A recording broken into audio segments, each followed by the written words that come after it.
जिंदगी हो तो जज साहब जैसी, वरना क्या जिंदगी। और यह बात कोई मैं नहीं कह रहा हूं, देश के कानून मंत्री ने संसद में कहा है कि मौज तो जज लोग करते हैं, मंत्री अफसर की क्या बिसात जजों के सामने। और अगर जज साहब जस्टिस यूयू ललित जैसे हों तब तो खैर पूछिए ही मत। अच्छा बताइए, आपके फोन का बिल कितना आता होगा आजकल? 200 रुपए, 400 रुपए, खूब से खूब 1000 रुपए। भारत देश का सबसे तेज इंटरनेट देने वाला वाईफाई भी 1500 रुपए से ज्यादा बिल नहीं देता। लेकिन सुप्रीम कोर्ट के जजों को फोन बिल कितना मिलता था पता है?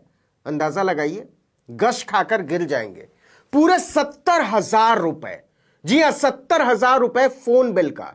साल में 8,40,000 रुपए। मतलब सुप्रीम कोर्ट के जजों को जितना फोन बिल मिलता था उतने में ओबीसी या ईडब्ल्यूएस कोटे से मिलने वाला आरक्षण का फायदा खत्म हो जाता है। 8 लाख से ज्यादा में क्रीमी लेयर में चले जाएंगे, रिजर्वेशन नहीं मिलेगा। आज भी 8 लाख से ज्यादा कमाने वाले 100 में से 5 भी नहीं है भारत में। यह हालत है। इस पर आगे और विस्तार से बात करेंगे, लेकिन पहले जरा जस्टिस यूयू ललित की मौज के बारे में बात करते हैं। देखिए कि जस्टिस ललित 27 अगस्त से 8 नवंबर 2022 तक देश के 49वें चीफ जस्टिस रहे थे। केवल 74 दिनों का कार्यकाल था उनका, और इस कार्यकाल के दौरान उनके आधिकारिक बंगले पर 40 से ज्यादा सपोर्ट स्टाफ तैनात रहते थे। जी हां, 40 से ज्यादा। और आज भी जबकि उनको रिटायर हुए 1.5 महीने से ज्यादा का वक्त गुजर गया है, उनके आवास पर, बंगले पर 28 सपोर्ट स्टाफ तैनात है। ऐसे ही नहीं दुखी है कानून मंत्री कि हमारी मौज क्या है जजों के सामने। और इसी दुख में उन्होंने जजों की आलीशान जिंदगी का कच्चा चिट्ठा खोल दिया। और ऐसा भी नहीं है कि सुप्रीम कोर्ट के जज लोग केवल जज रहते हुए मौज करते हैं। जब वो भूतपूर्व हो जाते हैं तब भी उनके आराम और इत्मीनान पर देश की सरकार लाखों लाख रुपए हर महीने लुटाती है। जरा गौर से सुनिएगा, यह भेद खुला कैसे। संसद के शीतकालीन सत्र में कानून मंत्री किरेन रिजिजू एक सवाल के जवाब में पूर्व जजों को मिलने वाली सुविधाओं की लिस्ट गिना रहे थे, सूची। सवाल था कोर्ट में, अदालतों में लंबित मामलों का, लेकिन कानून मंत्री जजों की मौज के भेद खोलने लगे। अपनी बेबसी जताते जताते सुप्रीम कोर्ट और हाई कोर्ट के पूर्व जजों को आवास से लेकर सपोर्ट स्टाफ और सुरक्षा समेत सारी सुविधाएं गिनाने लगे। साथ में यह बताना भी नहीं भूले कि मंत्री को तो रिटायरमेंट के बाद बतौर संसद सदस्य मिलने वाली पेंशन के अलावा कोई और सुविधा नहीं मिलती। लेकिन सुप्रीम कोर्ट के जज जिंदगी भर मौज करते हैं। लेकिन पूर्व सीजेआई यूयू ललित की मौज तो पूर्व प्रधानमंत्रियों और पूर्व राष्ट्रपतियों से भी कमाल है। जैसा कि हमने आपको बताया, रिटायरमेंट के 1.5 महीने बाद भी उनकी सेवा में सरकारी खर्चे पर 28 सपोर्ट स्टाफ तैनात हैं।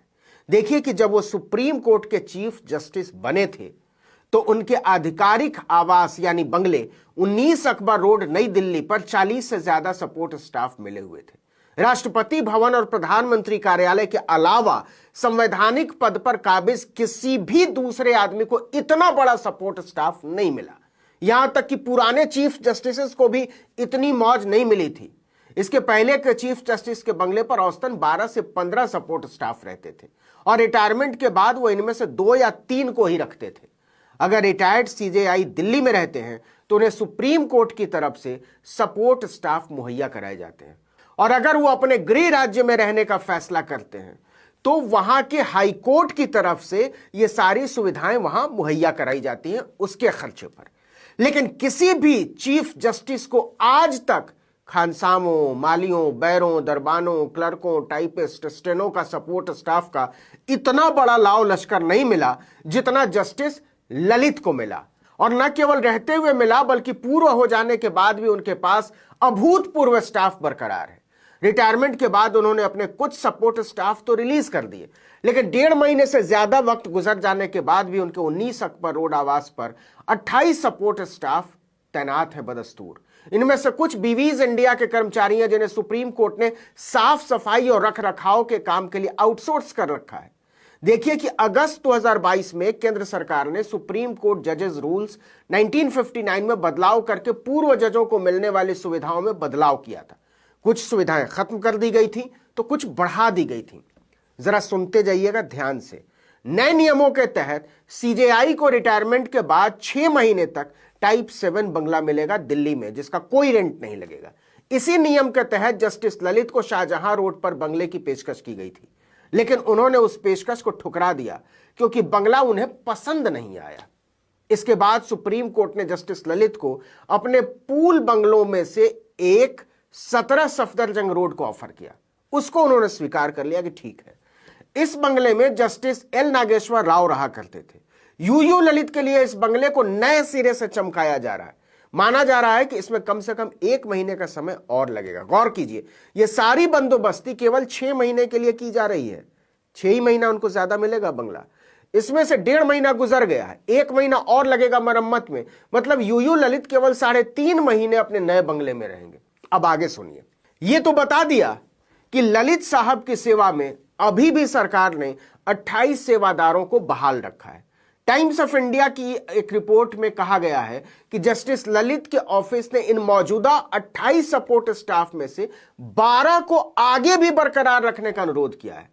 जब वो अकबर रोड से सफदरजंग रोड वाले बंगले पर शिफ्ट होंगे तब। अब आइए जजों को क्या क्या मिलता है इसको भी समझ लीजिए। खुद कानून मंत्री किरण रिजिजू ने राज्यसभा में एक सवाल के जवाब में रिटायर्ड जजों को मिलने वाली सुविधाओं का हिसाब किताब दिया है संसद को। उन्होंने बताया कि सुप्रीम कोर्ट के चीफ जस्टिस को रिटायरमेंट के बाद एक डोमेस्टिक हेल्प मिलेगा जो जूनियर कोर्ट अटेंडेंट के समकक्ष होगा। इसके अलावा एक और स्टाफर मिलेगा, वो भी जूनियर कोर्ट अटेंडेंट के समकक्ष होगा। साथ में एक सेक्रेटेरियल असिस्टेंट मिलेगा जो सुप्रीम कोर्ट के ब्रांच ऑफिस के समकक्ष होगा। और यह सारा अमला जिंदगी भर के लिए मिलेगा। कितने लोग मिलेंगे? 3 लोग। और ललित साहब चाहते कितने हैं? 12। अब यह मत पूछिएगा कि रिटायर हो जाने के बाद इन 12 स्टाफ से काम क्या लेंगे वो। इसी तरह सुप्रीम कोर्ट के जजों को रिटायर होने के बाद एक डोमेस्टिक हेल्प और एक स्टाफर मिलता है। इसके अलावा उन्हें 5 साल तक सुरक्षा भी मिलेगी। अच्छा हां, एक जरूरी बात और, पूर्व चीफ जस्टिस साहब के आवास पर फ्री टेलीफोन की सुविधा भी होगी जिससे वो हर महीने 4200 रुपए तक की बात कर सकते हैं। लेकिन यह जानकर आपका दिल दहल जाएगा कि पहले के पूर्व सीजेआई को टेलीफोन खर्चे के मद में हर महीने 70,000 रुपए और पूर्व जजों को 39,000 रुपए मिला करते थे।